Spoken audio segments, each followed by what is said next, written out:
What a field day for the heat down there. 1,000 people in the street, singing songs and they carry inside. Mostly saying hooray for our side. There's battle lines being drawn. Nobody's right if everybody wrong. When people speak in their mind, getting so much resistance from behind. We got to stop, children, what's that sound? Everybody looks, it's going down.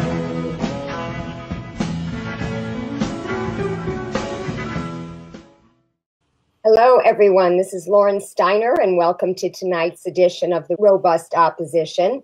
Tonight is going to be a really important show. This time I'm focusing on a local issue after a lot of shows on international issues. But this is really important, and it's an issue of concern to folks in the South Bay of Los Angeles, most particularly, but it also extends beyond that area, which is one of the most densely populated urban areas in the country. And that is the continued use of modified hydrofluoric acid at 2 refineries in the South Bay, in Torrance and Wilmington. And I have 2 guests to discuss this subject with me tonight. The first guest I'm going to introduce is Sally Hayati. Hi, Sally. Hi there. Sally is the founder and director of Ban Toxic MHF. She was a founding member and president of the Torrance Refinery Action Alliance, TRAA, and continues to work with them in a broad coalition of local residents and organizations on the elimination of hydrofluoric use by the last 2 California refineries that are using it. Dr. Hayati is a member of the South Coast Air Quality Management Working Group for Proposed Rule 1410 to regulate hydrofluoric acid.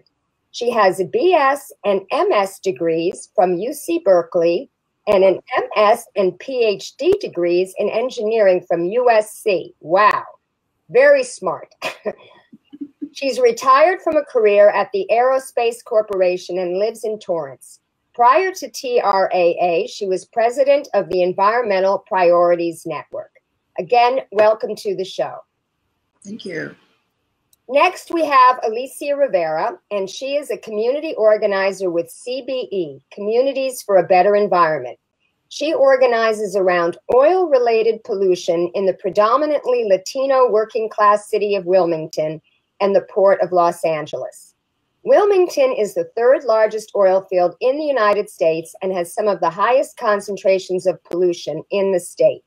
Alicia encourages residents to defend their rights to clean air, water, and land through pressuring the regulators to do their job to protect public health. Alicia is also working to phase out neighborhood oil drilling and fossil fuels, and she promotes green and clean energy at the local and state level. Welcome to the show, Alicia. Thank you for having me. In 1989, Torrance sued Exxon, who was the operator of the refinery back then, over their use of hydrofluoric acid in the refinery. They said, Torrance, that an accidental release could cause a disaster of Bhopal-like proportions.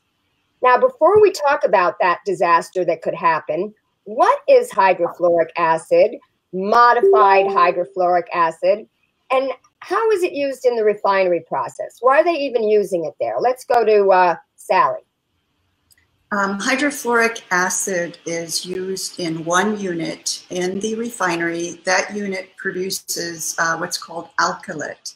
It is a gasoline additive that increases the octane of gasoline. So modified hydrofluoric acid is hydrofluoric acid with about 1% of another chemical added to it, 1% by molecule chem. So MHF is basically HF as well, but there are many very strong safety claims made by the industry for this modified form of it. Even the safety claims made for modified hydrofluoric acid, however, leave open the possibility that a release could cause a disaster with mass casualties, because even with the claims that it's 90% safer than HF, it's still exactly as deadly, and it could affect people within 3 to 4 miles of each refinery, Valero and Torrance. But as we can talk about a little bit later, we believe, many independent scientists believe that modified HF is exactly as dangerous as HF, not one bit safer. Right. Well, we're going to get into the history of how they ended up with the modified version and why it is really no different. And you did a lot of writing on that, and it involves sabotage, and I find it very fascinating. But before we get into that, let's talk about the kind of disaster that it could cause. First of all, remind our viewers, because Bhopal was back in 1984, what happened in Bhopal, India? And similarly, what could happen if there was an accidental release here in the South Bay? Bhopal is the world's worst industrial accident to date. 25,000 people have so far died from the exposure that they received that one day from another chemical, MIC. It is similarly toxic and volatile, just like HF, and this because it forms heavier than air clouds of gas upon release that drift with the air. And that's what happened that day back in 1984. It was in the night. The Union Carbide, so it was an American company, Union Carbide fail-safe plant. So this plant had been designed with underground bunkers, hardened concrete, with all sorts of safety measures. All those safety measures failed, several of them in sequence, and large amounts of this very toxic, heavier than air gas escaped the plant and entered the nearby community. People had no idea what was happening. They didn't even know a toxic chemical was used at the plant. They ran in terror. It was burning their eyes, making them throw up. This is similar to the effects that HF would have. Some of them ran towards the plant. I mean, they just had no idea which way to even run. Local medical authorities didn't know what the chemical was, so they were treating people improperly. It was a complete catastrophe. 500,000 people were permanently disabled, such as blinded, heart problems, lung problems, and so forth by that one accident. And that is exactly what modified hydrofluoric acid could do. It could form one of these, a heavier than air, very, very dense fog. It's like a water fog, a normal fog. It's tiny little liquid bits of HF moving towards you. And it's a very horrifying experience, even at doses that are less than debilitating and less than fatal. It would be a very, very horrific experience for people to be, but the death could be excruciating. Basically, people end up asphyxiating in their own lung fluids. Oh my God. Now, okay, this is horrible. I mean, just to even think about this. Alicia, why don't you tell us how the company has done no preparedness training for this, and how something like an evacuation, which is what they do in other similar type situations, wouldn't even be a possibility in a dense urban area like the South Los Angeles area where you are. Yeah, Wilmington is a very small city. It's about 20 square miles. And so everyone is less than a mile away from 5 refineries here. And less than a mile away from the Valero refinery, which uses MHF, one of the only 2 in California, including the Torrance refinery, still using MHF, as Sally said. So we are all in the pathway of the release, being less than a mile from the refinery. So everybody, it's at the risk of, being in the pathway of MHF if a release were to happen. And so is very dangerous because all the fatalities and death that it could cause. So,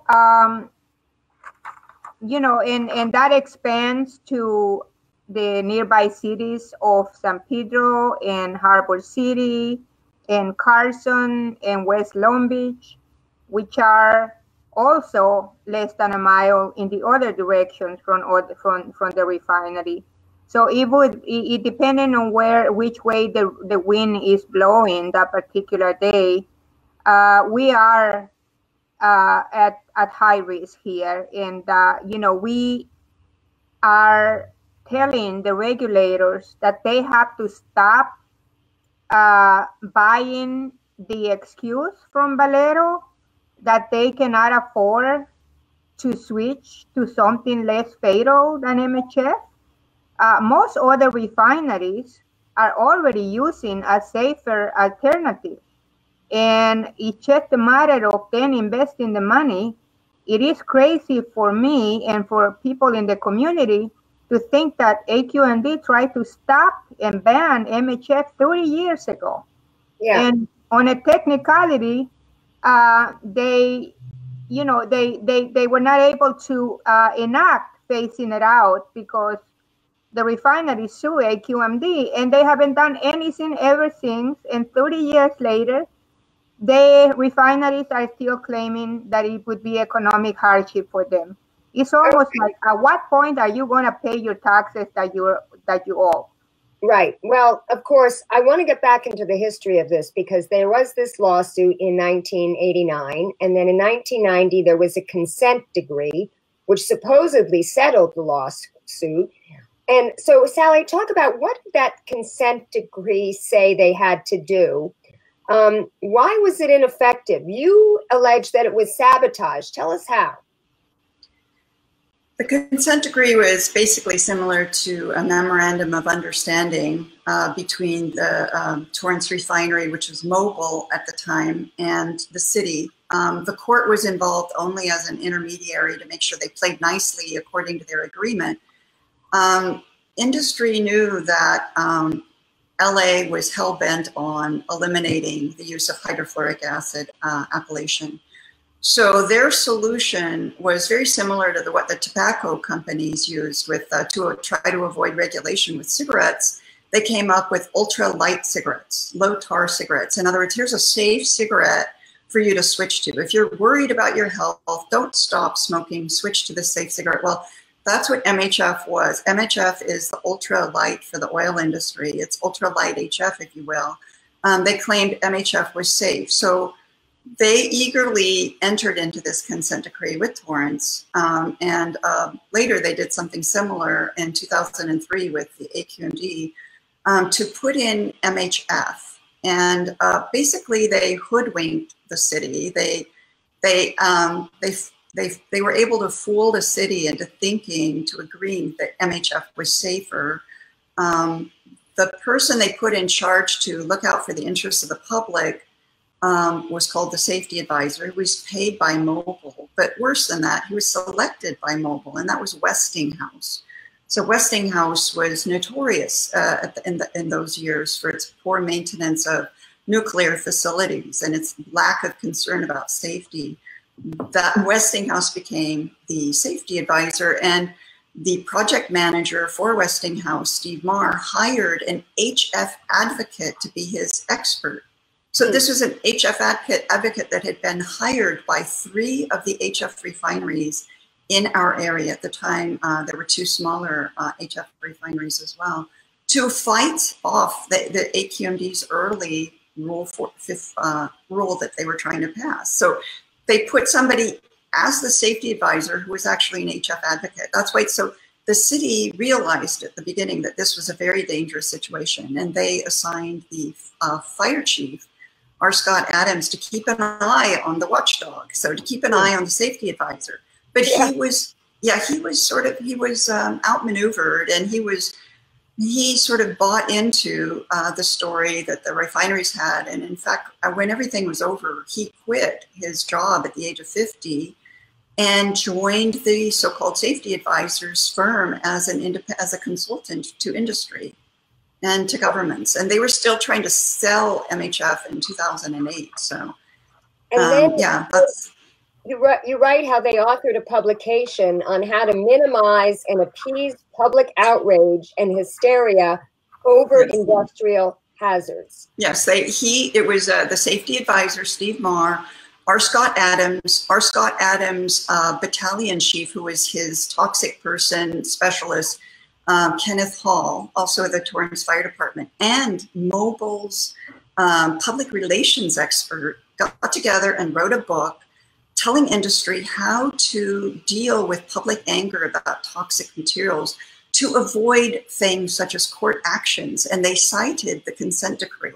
When they said in their book, they said to avoid when the people who were illogically worried about these toxic materials might sue you, such as has actually happened. And then they have a footnote to the consent decree. So here are beloved fire chiefs, the two people in charge of looking out for us, and the safety advisor, writing a book with Mobil to other companies to share their experience, their horrible experience of having to go through the consent decree and actually invest some money to do this useless modified business. But they still kept their HF, so they were happy, but they're warning other companies how to do better, I suppose. Right. Now, Alicia, this puts me in mind of when you and I did this action at the DOGGR, the Department of Oil and Gas and Geothermal Regulation. They were holding what they were calling aquifer exemption workshops down in the South Bay. And we staged this action where we disrupted it because what they were doing, they were teaching oil companies how to get around doing an environmental impact report before they injected toxic fracking wastewater into our aquifers. Do you remember that? Clearly, yes. And it's very similar. Yeah, you went up there, and first of all, I stopped them. They were doing this boring thing with their PowerPoint, and I stopped them, and I said, excuse me, but shouldn't we be talking about how to prevent that rather than how to do it? And then they said, oh, we're going to have questions at the end, and they kept talking. And then you got up, and you had a bottle of dirty water, and you walked to the front, and tell us what you did then. I think I remember saying, how would you feel about drinking this water? You're telling us that the water is safe. How about you drinking this water? And I brought the water for them, and it was obviously very murky. In this situation, it's very similar. They have been trying to convince the public. Well, they have kept us believing for 30 years that MHF, the modified hydrofluoric acid, was safer, and we just found out that it's really almost 100% hydrofluoric acid. So, and only because of the accidents at the former ExxonMobil in Torrance a couple of years ago, where a big piece of debris almost hit the tank of MHF. So it was a near miss. Only because of that, and because the people in Torrance, the residents, started pressuring AQMD to take on the MHF issue again. That's the only reason why they are again dealing with this. Otherwise, we would still be thinking, they would still be no issues about MHF. And so it's time that at the last meeting, I told the refinery committee of the AQMD that it's time for them to stand up to the refineries and do the right thing, and don't let them intimidate them anymore. And the refineries are using, as always, all kinds of fear-mongering tactics. For example, they have told their workers that they might have to shut down the refinery, which just is not true. Studies we have data showing that they might have to shut down only the alkylation unit for some time, and they might not even have to shut down other units. They can work with some of the current structure, but they have to start getting that information. And they are also being blowing the amount that it would cost them So we have numbers, the actual numbers that all the refineries have spent, you know, and they have tripled it. So just to let us, the public know that is way out of their reach. This is a 500 Fortune company making high profits every year. How come, you know, we can't, we are not buying the excuse that they cannot afford it. You know, Yeah. all safety is on the line here. Right. So now, Sally, why don't you talk about not just, first of all, what is your opinion of the South Coast Air Quality Management? Have they been captured? Have you seen changes over the years in the composition of that board? And then also I want you to address our mayor, Garcetti, your councilman down there, your congressman down there, Ted Lieu, Nanette Barragan also, state assembly members like Al Muratsuchi. I mean, where are the people in government that are supposed to be protecting the residents? Let's see. How did the question begin? So the AQMD... Start with the agency, the South Coast Quality Management, Air Quality Management District. How have they been doing over the years? Are there sometimes when they're more captured than others? I mean, do you feel that they're up to the task now or what? Well, okay, so I can't say a lot about the composition over the years, but I do know when Barry Wallerstein was the former head of the staff. Now it's someone else. But when Barry Wallerstein was the head, that is when they came to the agreement with Valero. So Barry Wallerstein was actually removed by a conservative, Republican majority on the board. But Barry Wallerstein was no radical. So he agreed to allow Valero use MHF in 2003 when it was very clear to them that MHF was basically simply HF. In fact, they did it as an environmental justice initiative to help the people of Wilmington, which is hysterical.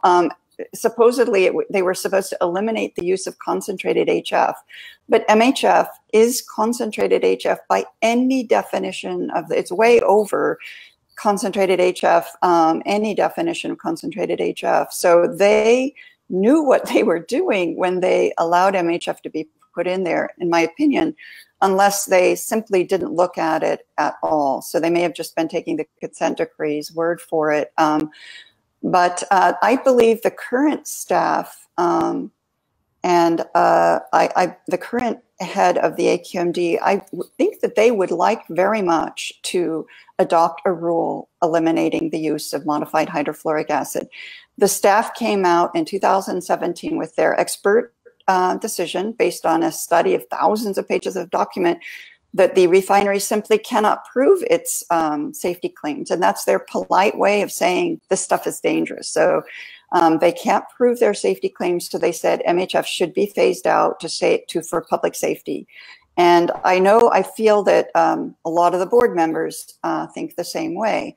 But the staff, they are not going to fall on their swords and destroy their careers supporting that ban if they get a direction from the board. Otherwise, that's not the way they operate there. I would prefer if they get their arms twisted and they have to change their perspective. I wish they would at least say, we don't recommend this, but they don't do it that way. So apparently there are strong forces acting on the board itself and on the staff, coming from Sacramento, not just, so other legislators from other parts of the state, responding primarily to unions, which have stepped up to support the refinery. So they see short-term interest for themselves in that, and they have got their workers extremely agitated and worried about a shutdown that isn't going to happen. Yeah. But this is not a case. This is not a case of one of those extreme transitions where all the workers lose their jobs and need to be retrained. It's a simple change of one chemical for another. But the workers they have so much in their mind about all this green transition and that they might be left behind. that they're very fearful. And unfortunately, so the Democratic Party is very responsive to the builders' trades and the United Steelworker, which actually has a formal position in favor of mandated replacement of hydrofluoric acid alkylation by government if necessary since 2008. There are politicians that have supported us, and we're grateful for that, like Ted Lieu, right from the beginning, was one of the strongest supporters, came right out and said, we've been hoodwinked. He spoke out in public, and that was very useful.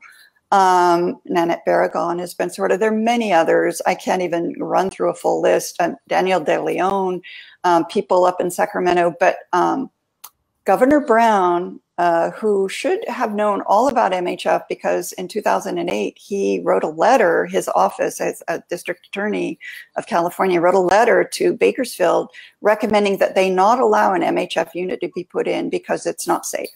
An MHF unit in the rural area of Bakersfield. We've got 2 of them in the most densely populated urban area in the United States. So about the difficulty, I just want to say briefly, the difficulty of evacuating. If you take, so recently, last year, there was a near miss on 14,000 pounds of hydrofluoric acid at another refinery. There was a threat of a burst tank from a fire. They had operational mitigation systems that would knock it down, that they didn't trust those. They evacuated everybody within 70 square miles and 10 miles downwind just for 14,000, 15,000 pounds. We have 50,000 pounds of MHF, 50,000, not 1.5, but 50,000 in one tank. So they evacuated 10 miles downwind. In that same size area, we would have close to 600,000 people that would need evacuation within hours or less. So that's why we can't evacuate. Now, the politicians that we seem not to have the support from, who haven't spoken out, include, very importantly, Mayor Garcetti and his person on the AQMD, Buscaino, who is the city councilman for Wilmington, San Pedro area and should care about this. And for the port, by the way, which is very much threatened by HF. The health of the LA port and the Long Beach port is very much could be impacted by this.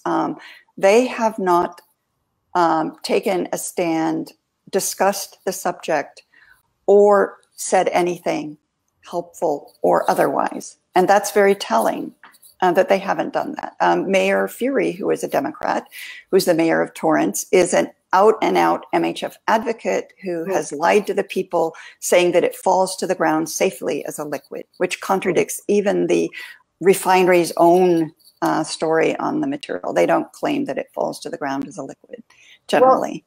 Let me ask you, Alicia, to jump in here, because Sally is a great scientist and a great historian, and she's uncovered all this, and she's great at lobbying. But your talent is mobilizing the people. Really, these politicians don't act unless they feel they're going to get voted out of office. So I'd like to know what you and your organizers down there have been doing to try to get the people who are actually going to be the ones affected by this to take action, to mobilize their regulators to do something. Can you talk about your campaign? Yes, we are educating the community. We are leafleting outside of the schools. And, you know, people understand very quickly that if there is a release, in 5 minutes, we might all be dead. And that's it. And it's a chemical that is very close to us. And we are an area that is on a fault line, and earthquakes are, there is an earthquake expected. And so earthquakes are one of the things that could cause an MHF release. And no mitigation protections or whatever safety measures they might have, they might fail if everything just kind of collapsed down into the earth.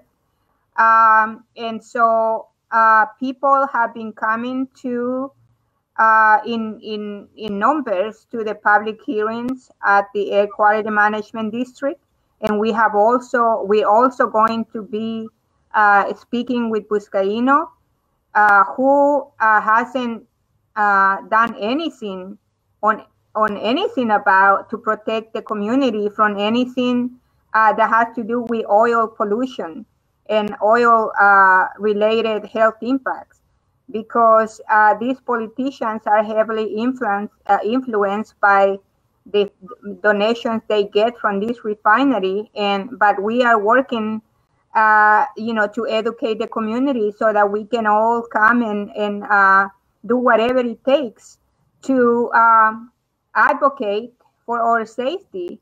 And we are also working to put together a forum here in Wilmington in May before the next refinery committee that might happen in June, to bring politicians that have so far expressed that they want to phase out MHF. There are a couple of board members, such as Janice Hahn and Judy Mitchell from the city of Rolling Hills. And unfortunately, Joe Liu, who was one of their supporters, he has been removed by the governor. And so we don't know who the governor wants to appoint now, because he was taken off his seat very suddenly, very abruptly. And that just happened a couple of days ago. And, we wonder what's going to happen with the composition of the AQMD. Has been very difficult because it was taken over by very conservative forces, and that were very pro-business, are very pro-business. Some of them, you hear them, and they are like spokespersons for the refineries. Yeah. And so the community, we need all the help we can get from everyone listening to this program. If you are for health, and for environmental justice, for people who are on the line of this risk, you can write to Mayor Garcetti to do something about it, because he's been talking about his sustainability programs, and the Green New Deal and green energy. And why are we still using MHF? There are alternatives to it, and other refineries are already using it. Yeah. And so there is no reason why they should allow Valero Refinery and the Torrance Refinery to, be above every other refinery. Okay, we've reached the end of our show, so I want to give the last word to Sally. What one thing do you want viewers watching who are concerned about this issue to do as soon as they stop watching?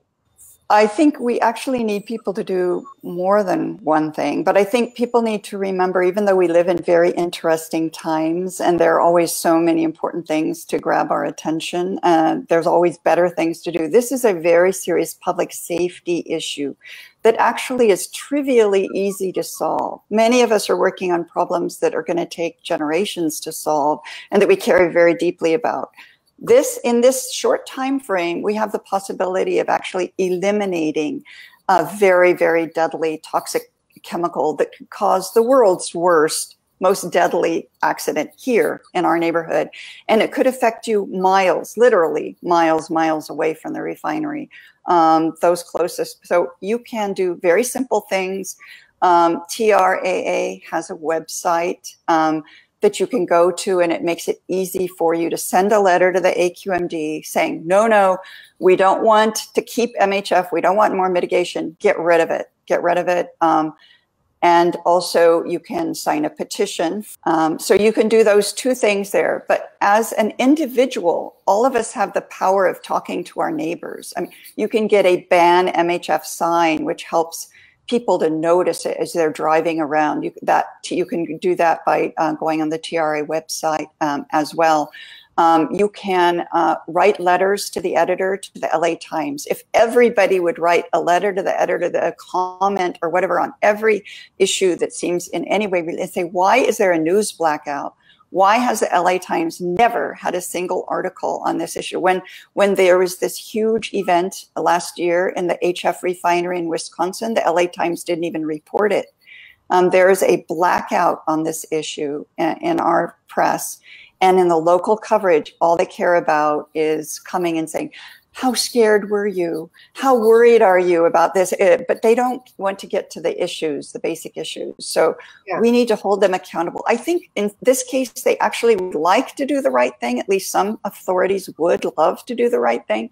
But it's not below their checklist, below that list, their short list for things to do, because people don't know about it. And the reason people don't know about it is there's a misinformation campaign out there assuring people it's not dangerous. And as long as there's uncertainty, people don't know what to do. I want everybody to share this show because there's no information, there's no misinformation on the robust opposition. This is where we give you the information you need to oppose these things in a robust manner. And we have two great activists here that we've interviewed. And thank you very much for being on my show, Alicia Rivera and Sally Hayati. So until I see you tomorrow night, keep fighting.